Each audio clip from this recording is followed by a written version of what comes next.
Assalamualaikum warahmatullahi wabarakatuh.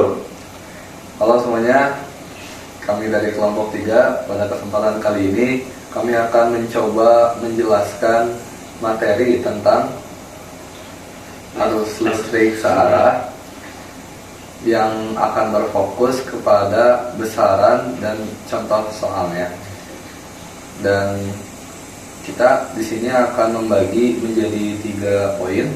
Yang pertama saya akan menjelaskan arus listrik. Yang kedua saya akan menjelaskan tentang daya. Saya akan menjelaskan tentang hukum Ohm. Baik, langsung saja kepada yang pertama. Oke. Baik, di sini izinkan saya untuk membahas poin pertama, yaitu arus listrik. Di mana pastinya kita tidak akan luput dari barang-barang elektronik di kehidupan kita sehari-hari. Mulai dari bangun tidur sampai tidur kembali. Bangun tidur, contohnya kita langsung lihat HP, iya. Terus pas kita udah sore, pasti kita menyalakan lampu untuk penerangan rumah kita. Nah, itu merupakan contoh benda yang memakai arus listrik. Oke, jadi apa sih arus listrik itu? Nah, pada SMP kita udah pernah dengar definisi arus listrik itu bahwa aliran partikel-partikel bermuatan per satuan waktu. Namun definisi tersebut belum bisa menjelaskan lebih rinci bagaimana arus listrik itu berjalan. Nah, terutama pada kata-kata aliran. Pasti kalau ada aliran itu dari satu tempat ke tempat yang lainnya. Nah, maka dalam arus listrik, bagaimana arah dari aliran tersebut? Nah, kita bahas. Jadi, aliran pada arus listrik itu mengalir dari tegangan yang tinggi ke tegangan yang rendah. Nah, bisa dilihat pada contoh gambar di samping saya. Kalau diibaratkan dalam rangkaian listrik satu arah, maka arus listrik mengalir dari potensial tinggi yang kita sebut potensial positif ke potensial rendah yang kita sebut sebagai muatan negatif. Nah, bisa dilihat ini contoh simbol dari positif, ini negatif. Nah, pasti mengalirnya tuh sesuai dari yang tinggi positif ke yang rendah gitu ya. Nah, tapi pasti arus listrik bisa mengalir. Nah, ibaratkan sungai ya, ini sungai. Air sungai baru akan mengalir jika terdapat perbedaan ketinggian pada suatu tempatnya. Nah, ya kan? Jadi kalau kita bandingkan dengan sungai yang nggak ada perbedaan ketinggian, maka si sungai itu bakal diam, tenang gitu ya. Berbeda dengan yang ada ketinggiannya, pasti akan ada aliran. Pasti akan bergerak si airnya itu, nggak mungkin diam gitu. Nah, jadi kita balikin lagi, berarti arus listrik dapat mengalir jika ada perbedaan potensial pada suatu rangkaiannya. Nah, berarti potensial di sini tadi ada 2. Nah, positif dan negatif itu harus berbeda potensial supaya bisa bergerak. Seperti itu. Maka jika tidak terdapat perbedaan potensial, tidak akan ada arus yang mengalir. Baik, jadi kita ulangi sekali lagi bahwa arus listrik dapat mengalir ibaratkan sungai, di mana aliran listrik baru akan mengalir jika terdapat perbedaan potensial, yaitu positif dan negatif. Tapi tidak berhenti di situ saja, ada satu syarat lagi yang bisa menggambarkan kenapa arus listrik ini dapat mengalir. Nah, salah satunya aku contohin seperti pipa air di dalam rumah kita. Nah, bisa dilihat di ilustrasi ini kan ada toren ya, atau pipa air. Terus terdapat lintasan airnya juga, tapi di tengah-tengah lintasan ada bagian pipa yang menjulang ke atas gitu ya. Nah, jika diterapkan kepada rangkaian arus listrik searah itu seperti rangkaian terbuka, dan kalau terbuka si airnya itu tidak dapat mengalir sampai akhir. Nah, maka arus listrik ini dapat mengalir jika rangkaian listriknya dalam keadaan tertutup dan tidak terpotong. Nah, jadi kalau kita ubah ilustrasinya supaya dia mengalir itu berarti harus seperti ini ya, baru si airnya itu dapat mengalir karena rangkaiannya tertutup. Nah, oke, alirannya sudah kita bahas, namun kembali ke definisi awal. Arus listrik yaitu aliran partikel-partikel bermuatan per satuan waktu. Nah, ini sudah kita bahas, maka ada satu atau dua kata lagi yang masih belum dibahas lebih rinci, yaitu apa sih partikel-partikel bermuatan yang dimaksud. Nah, ayo kita bahas. Oke, lanjut. Jadi, apa sih muatan pada arus listrik? Yang kita tahu kan, muatan itu dalam kimia ada 3 ya. Partikel positif yaitu proton, partikel negatif itu elektron, dan partikel yang netral itu disebutannya neutron. Nah, jadi mana yang menjadi muatan pada arus listrik? Tentunya kita juga tahu bahwa proton dan neutron merupakan partikel penyusun inti sebuah atom yang tidak dapat bergerak bebas. Sebaliknya dengan elektron, dia bisa bergerak bebas karena berada di kulit atom atau di luar inti atom. Nah, makanya di kabel-kabel itu sebetulnya yang muatannya adalah muatan elektron. Tapi pada kenyataannya ya, aliran elektron ini bergerak dari potensi yang rendah yaitu negatif ke potensi yang tinggi yaitu positif. Kan sangat bertentangan ya dari aliran dan arus listrik yang sebelumnya kita bahas. Nah, tapi para ilmuwan ini sepakat bahwa konvensi arah arus listrik adalah arah yang sama dengan arah arus jika partikel bermuatan positif yang sedang mengalir. Oke deh. Jadi sebenarnya proton itu hanya seolah-olah terlihat bergerak karena adanya gerak semu dari elektron, muatan elektron. Waduh, masih bingung ya. Jadi gini nih, ibarat kita sedang berada di kereta listrik, terus kita melihat bahwa kita tuh diam dan stasiun lah yang bergerak gitu ya, jalurnya yang bergerak gitu. Namun itu tidak salah gitu, karena dilihat dari dalam kereta. Sedangkan kalau perspektifnya di luar, maka sebetulnya kita lah yang bergerak dan stasiunnya lah yang diam. Seperti itu. Oke, dan arus listrik dengan aliran proton dikenal juga dengan sebutan arus listrik konvensional. Jadi dari penjelasan yang sebelumnya dapat disimpulkan bahwa arus listrik adalah aliran muatan-muatan positif yaitu proton yang terjadi akibat adanya perbedaan potensial yang mengalir di potensial tinggi atau muatan positif ke potensial rendah atau muatan negatif dalam suatu rangkaian tertutup per satuan waktu.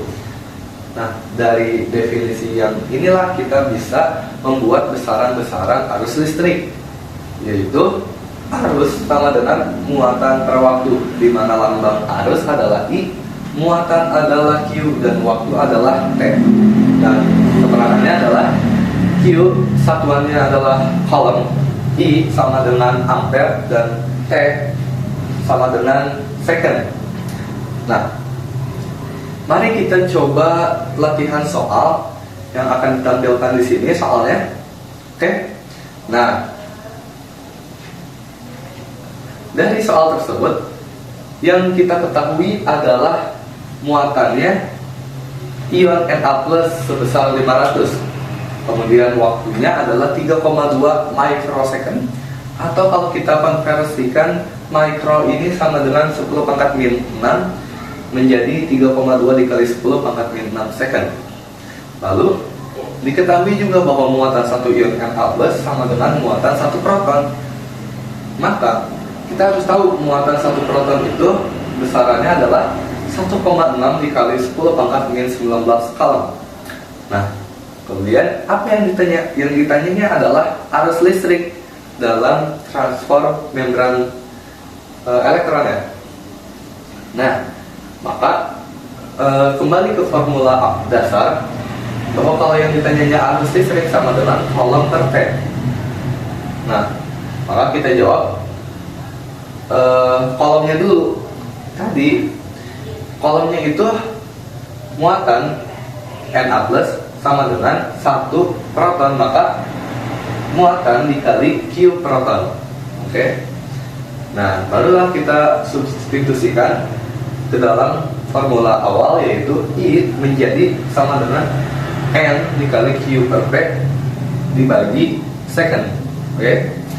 Nah, jadi kita tulis N-nya adalah 500 ya, si Na+, terus Q protonnya adalah 1,6 kali 10 pangkat min 19 coulomb per waktunya yang tadi udah kita ubah, yaitu 3,2 dikali 10 pangkat min 6 second. Nah, ini bisa diperkecil 3,2 dikali 1,6 ya menjadi 2, dan ini habis ya. Kemudian 2 dicoret lagi ke 500 menjadi 250, dan rumus apa? Pangkat kalau per ya itu bisa dikurangin pangkatnya kalau si ininya sama. Oke. Jadi min 19 dikurangi min 6 sama dengan min 13. Hai. Jadi hasil akhirnya adalah 250 dikali 10 pangkat min 13. Namun belum beres sampai sini aja, karena kita harus membuat ini menjadi notasi ilmiah. Maka kita coret ini dua angkanya menjadi 2,5 dikali 10 pangkat min 11, dan coulomb per second ini itulah satuan dari ampere. Maka hasil akhirnya adalah 2,5 dikali 10 pangkat min 19 ampere. Baik, mungkin itu saja. Kemudian akan dilanjutkan oleh teman saya. Terima kasih. Assalamualaikum warahmatullahi wabarakatuh. Saya di sini akan menjelaskan tentang daya listrik. Apa sih itu daya listrik? Daya listrik adalah besar usaha atau energi listrik dengan persatuan waktu. Daya listrik ini memiliki rumus. Jika kita P itu adalah daya dengan satuan watt, W itu adalah energi dengan satuan joule, dan T itu adalah waktu dengan satuan second. Nah, kalau kita mencari daya, rumusnya adalah W per T atau energi dibagi dengan waktu. Nah, waktu di sini kan harus second. Misal kalau waktunya menit, nah dirubah dulu ke second atau detik. Lalu bisa juga bila kita mencari energi, bisa juga jadi daya dikali dengan waktu. Nah, daya juga memiliki rumus lainnya, yaitu ada daya sama dengan P dikali I. Kalau juga daya sama dengan I kuadrat dikali R. R itu hambatan, I itu adalah arus listrik. P itu adalah F. Lalu daya itu disubstitusikan ke energi, dan dapatlah rumus energi sama dengan V dikali I dikali T. Nah, ini bisa diingat dengan pit atau vitamin. Lalu yang kedua ada energi sama dengan I kuadrat atau arus listrik kuadrat dikali R hambatan dikali T adalah waktu. Nah, ini juga bisa diingat dengan irit. Lalu yang ketiga ada energi sama dengan P kuadrat per R dikali T. Nah, kita langsung aja masuk ke contoh soalnya. Sebuah lampu menyerap energi sebesar 9000 joule. Nah, kita bisa diketahui 9000 joule itu berarti maksudnya adalah energi. W sama dengan 9000 joule. Lalu ada waktunya 3 menit. Oke. Kan ini menit ya, harus dirubah ke second.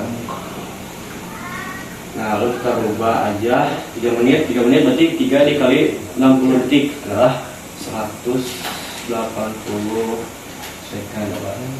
Nah, lalu kita masukkan aja rumusnya. Kan ini yang besar daya lampu tersebut adalah yang ditanyakan adalah daya.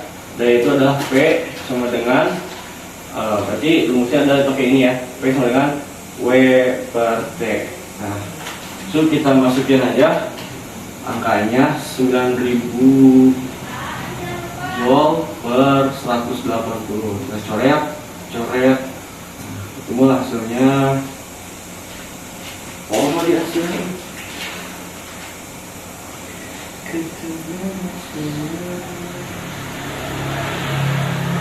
Ketemulah hasilnya 50 watt. Nah, lalu ada contoh soal yang kedua. Soal yang kedua yang itu ditanyakan besar daya listrik pada hambatan R1. Nah, ini R1, ini R2, ini R3. Nah, supaya kita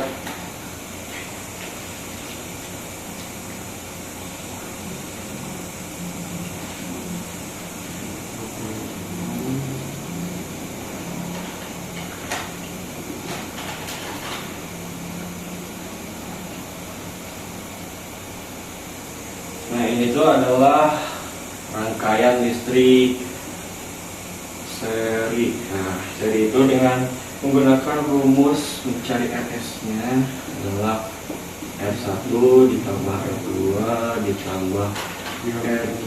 R1-nya 20 tambah 10 ditambah 30. Lalu ketemulah jawabannya 60 ohm. Nah, sudah ketemu itu, lalu kan yang ditanyakan, nah langsung kita masukin ke rumus yang ini, I sama dengan V per RS. Nah, sebenarnya V nya itu 6, RS nya itu 60, sama dengan jawabannya sama dengan 0,1. Nah, ketemulah si I nya sama dengan 0,1. Nah, jadi si I itu si R1 itu kan arus listriknya ke sini, pasti melewati R1, R2 dan R3. Jadi yang ditanyakan sekarang besar daya listrik pada hambatan R1. Nah, kita masukin aja rumusnya langsung. Besar daya P sama dengan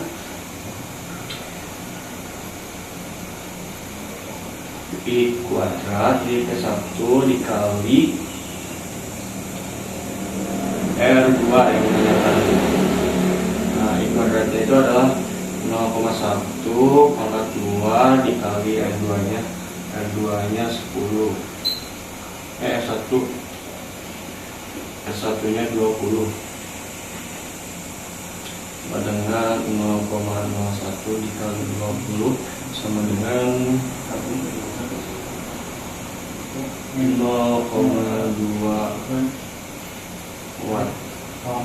Temulah A ini adalah 0,2 watt. Nah, sama juga yang B nya kita cari, berarti ini P2 sama dengan I kuadrat juga sama dikali P2 sama dengan I1 nya yaitu I2 nya berarti 0,1 pangkat 2 dikali R2 nya 10. Jadi jawabannya 0,1 watt. Ini jawabannya A, ini yang B.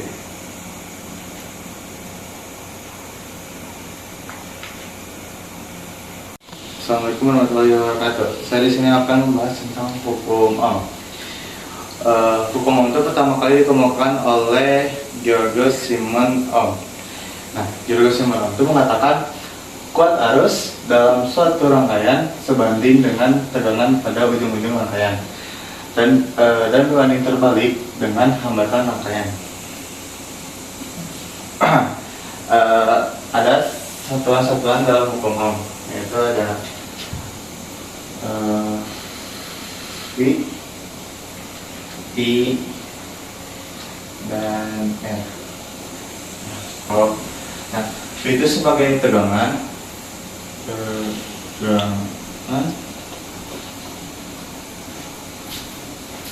apa sih nanti satuannya V, itu sebagai kuat arus, ini itu atau ampere. Nah, R itu hambatan,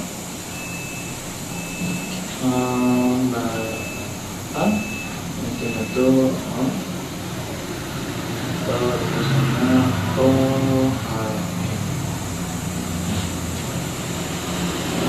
nah, ini itu rumusnya itu bisa ditulis seperti pakai segitiga.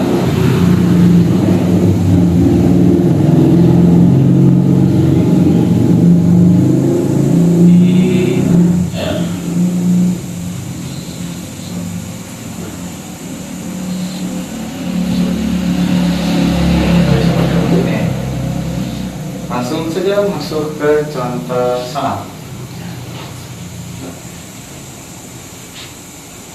Contoh soal pertama. Suatu rangkaian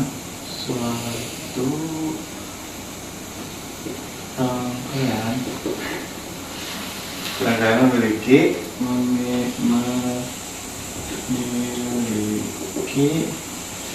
tegangan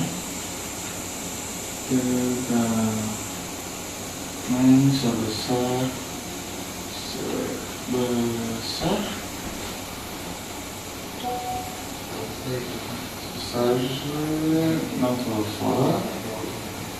60 volt dan hambatan sebesar 20 ohm.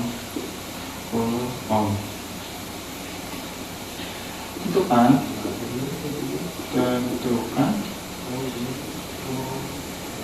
nilai arus dalam arus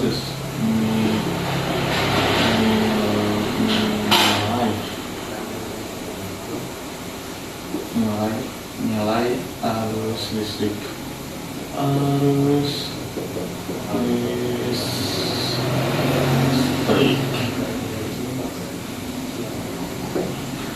Nah, sekarang ini ada soal. Nah, kita harus diketahui, kita cari yang diketahuinya itu apa aja sih? Diketahuinya itu kan misalnya itu ada tegangan. Apa sih tegangan itu? Nih, tegangan itu V. Kan nih rumusnya ini. Jadi misalkan kalau ini misalkan yang dicarinya itu V, I dikali R. Kalau yang dicarinya itu I, dengan V per R. Dan kalau yang dicarinya itu R, dengan V per I. Langsung soalnya. Ini ketandaannya kan tegangan. Tegangan itu berarti V. V-nya itu 60 volt. Nah, terus juga ada juga kita belinya itu hambatan. Hambatan itu masuk itu ke R. Jadi hambatan sama 20 ohm. Jadi tulisan gini aja. Nah, berarti yang ditanya itu tentukan nilai arus listrik. Arus listrik kan tadi itu I sama aja kayak sama kayak I. Berarti kita menggunakan nomor 1 ditanya itu I. Itu berapa sih nilainya? Kita masukin ke rumus. Nah, itu I sama dengan volt per R. Jadi I sama dengan 60 per 20. Kemudian coret.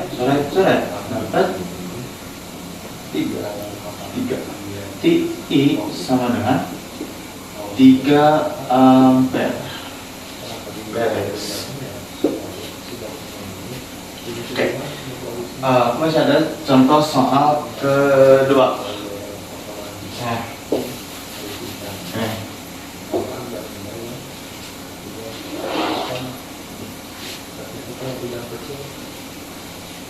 Untuk contoh soal kedua. Nah,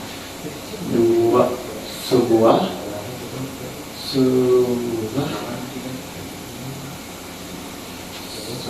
penghantar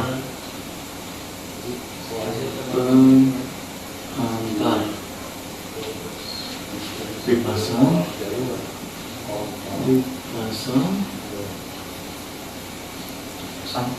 pada tegangan pada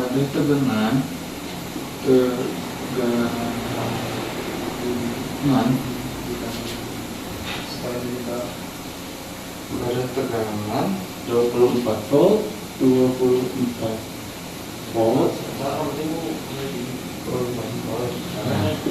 jika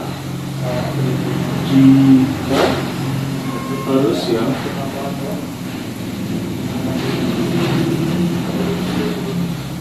mengalir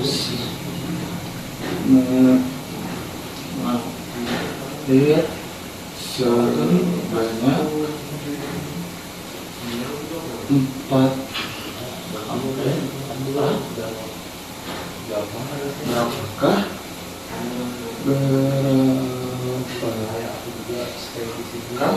Berapakah besar hambatan penghantar?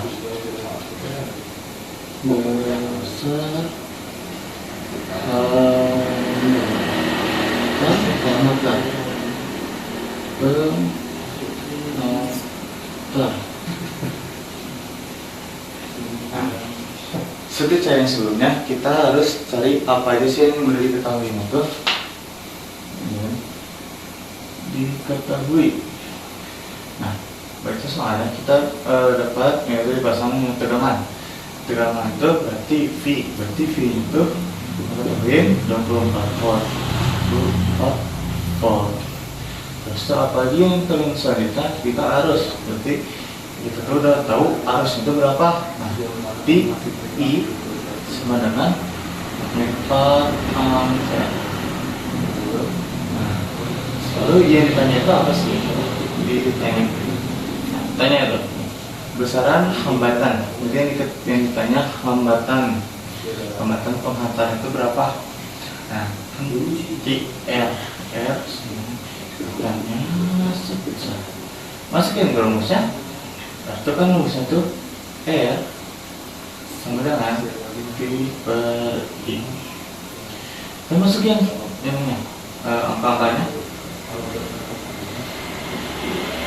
R sama dengan 24 per 4. Kita bagi R sama dengan 24 per 5,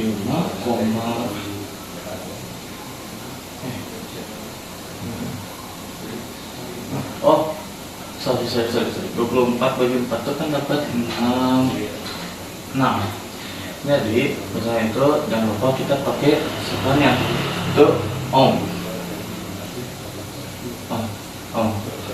itu kita pakai milimeter. Itu penjelasan yang bisa saya sampaikan. Mohon maaf bila ada salah-salah, mungkin bisa dimengerti lah ya dari salah ini rumusnya. Kita bisa pakai rumus yang gampang ini, pakai segitiga. V ini ada di atas, ini ada di sini, kayak di sini. Nah, itu yang bisa saya paparkan materinya. Mohon maaf bila ada salah-salah kata. Assalamualaikum warahmatullahi wabarakatuh.